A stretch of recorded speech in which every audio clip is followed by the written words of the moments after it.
Hi, I'm Lori Mullet and I'm from the County Clerk's Office, and I'm going to go over the closing the polls procedures. Closing the polls begin when one election judge steps outside the door and announces that the polls are closed at 7 p.m. That judge or another judge must stand behind the voter and to signify that the polls are closed.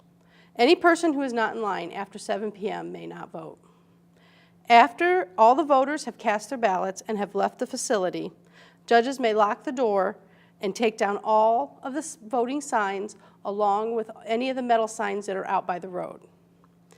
Now, during the day, you might have had poll watchers come in. Poll watchers are allowed to watch closing procedures. Therefore, if they are there and have submitted their credentials to you, you can go ahead and close and lock the door and they can watch. They cannot interfere with any of the closing procedures. Now, just so you understand, I'm going to be discussing throughout the closing procedures about the clear plastic blue dotted bag. Now, in this bag is the form that you're going to be bringing into the county clerk's office in the drive-thru. Now, in this bag, you will have 2 memory cards, one from the OS machine, the optical scan, and one from your touchscreen machine that you've gotten from the touchscreen judge. You'll also have 2 tapes, one from your optical scan and one from your touchscreen. You will have the official ballot record, you will have the write-in tally sheet, and you will have the completed certificate of inspection. All 7 items must be included in the clear plastic zippered bag with the blue dot forms in order for you to go through the drive-thru in a smoothly manner. Now, by having everything in order, this will allow election results to be reported to the public in a timely manner. You as judges will need to organize who's going to do what in the closing procedures. You can either work as a group or you can assign specific duties. The first thing that you must do is determine if there are any uncast ballots in the emergency auxiliary bin of the black ballot box. If you had any voting problems during the day and had to use the emergency bin, you must feed these ballots through if you haven't already done so. Judges are required to run result tapes off the OS machine and the TS machine. These are your official results. Be sure before you start that your stubs equal the amount on the screen on your OS machine and the touchscreen machine before you tear anything down. The touchscreen judge needs to run tapes from the touchscreen machine. All judges must sign these tapes. The first tape stays attached to the 0 tape you printed the first thing in the morning and stays in the canister. The second tape you will use for balancing the official ballot record. The last tape goes on the door.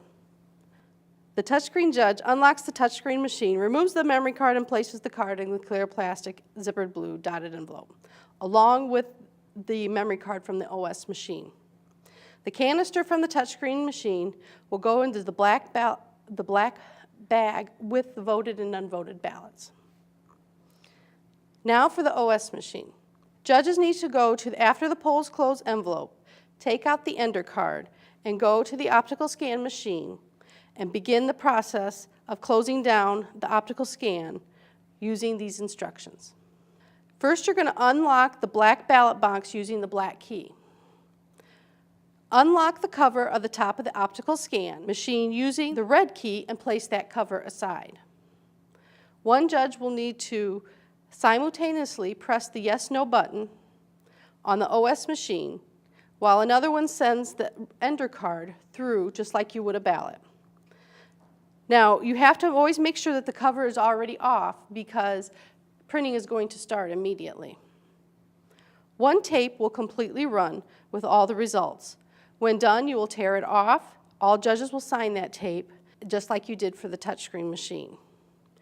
You will have the 0 totals on the beginning of it that you did that morning. You tear off the tape, and the machine will ask you if you want to print another one. Yes, you do. You want 2 tapes total for the optical scan. Print 1 more for the results on the door. Judges sign this copy also before you post it. So you're going to have 2 tapes from the OS machine. Poll watchers now may ask you for a copy of their tapes. Now, you can print another copy if all judges agree. Otherwise, the poll watchers can get all their information on the tape that is taped onto the door. When all tapes are printed, you will ask if you want to print another copy. You press the No button. Shut off the OS machine and break the seal and attach it to the front of the machine. Then pull out the memory card. Place it in the clear plastic zippered bag in the appropriate slot. Now for all the paperwork that needs to be done, the first form that you should complete is the official ballot record. Number 1 on the ballot record, you get off the certificate of inspection form that was in your clear plastic zippered bag when you got it. You put down the number of ballots you had plus the number of federal ballots. Number 2 is the number of stubs that you ended up with. You get that off the top stub on your table. Number 3 is the number of ballots on the OS machine that it shows on the screen. If you've already shut off your OS machine, you can get that off the tape that you ran. And the same with the number 4 is the number totals on the TS machine, the touch screen. You either get that off the screen or you get it off the tape that was ran. Number 5 is just number 3 and 4 added together. That number should equal number 2, which is the number of stubs that you ended up with. This all must balance before you can turn this in. The number of provisional ballots you had will go on line 6. All judges must sign this form and make sure that the box on the right-hand corner is filled out with the precinct name and the precinct number. The completed form goes into the clear plastic zippered bag. Next, you will need to do the write-in tally sheet. Judges must go and get the ballots out of the black ballot box and separate them. Only declared write-in candidates must be counted. The declared write-in candidates you get off the sheet that you previously posted on the wall. After all write-ins are counted, all judges must sign the form and place that in the clear plastic zippered bag. If there are no official write-ins in your precinct, you still must complete the form. You will write none across the form, and all judges will still sign it, and you still put it in the clear plastic zippered bag. Now you must organize everything. To organize your supplies for return, you must do the following. Using the cover sheets in the after the polls close envelope, place all voted and unvoted ballots in the black case with the handle and the rollers. The touchscreen canister also goes in this bag. Seal it up with the unused seal from the black ballot bag. Hand carry the clear plastic zippered bag and the blue dot envelope in, along with any provisional ballots that you had throughout the day in the drive-thru. Take down all your booths, your optical scan machine, your touchscreen machine, your signs. All signs must be placed in the same envelope that they came out of. Put the precinct kit back in order. Sign all forms that indicate that need a signature and place them back in the appropriate envelope. Now your blue oath and your pay sheet will be returned in your 3-ring binder. Pick up any garbage that you have and straighten up the area where you were. Take a moment to review everything and make sure that it's done correctly. Have all judges inspect the plastic bag. All election supplies, ballots, equipment, materials must be returned to the county clerk. Post the extra result tapes on the door facing outside for the public to view. Make sure that you seal the black ballot bag up with the seal that you get out of the clear plastic goodie bag in your precinct kit. Now you're ready to return supplies. 1 Republican judge and 1 Democrat judge must ride together to return all election materials. Cars must enter from the alley behind the county building from Oak Street and proceed through the line. You will be met by someone as you come up to the garage to check to see if everything is in order.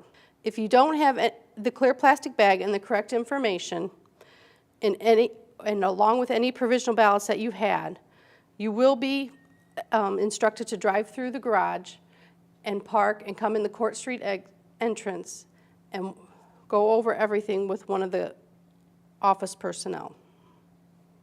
If everything you have is in order, we will unload you in the garage and you are free to go for the evening. If you were given any keys to open up the polls, make sure you return those also and give those to us in the garage. Now, some of you will be working in dual precincts. Dual precincts means there's 2 polling places in one building. For these dual precincts, you will have the same number of tapes as a single precinct because you share the OS and the touchscreen machines. The OS and the touchscreen machines report separate results on their tapes as they print. Judges must separate all the ballots that are cast. You will have 2 stacks, Precinct A and Precinct B. You will also have separate write-ins for Precinct A and Precinct B. Each precinct will have their own clear plastic envelope. Each precinct will have their own set of papers. Each will have their own official ballot record, statement of ballots, certificate of inspection, and write-in tally sheet. The only difference is the lowest number precinct, which would be Precinct A, will bring in the OS and the touchscreen memory cards along with the OS and touchscreen tapes.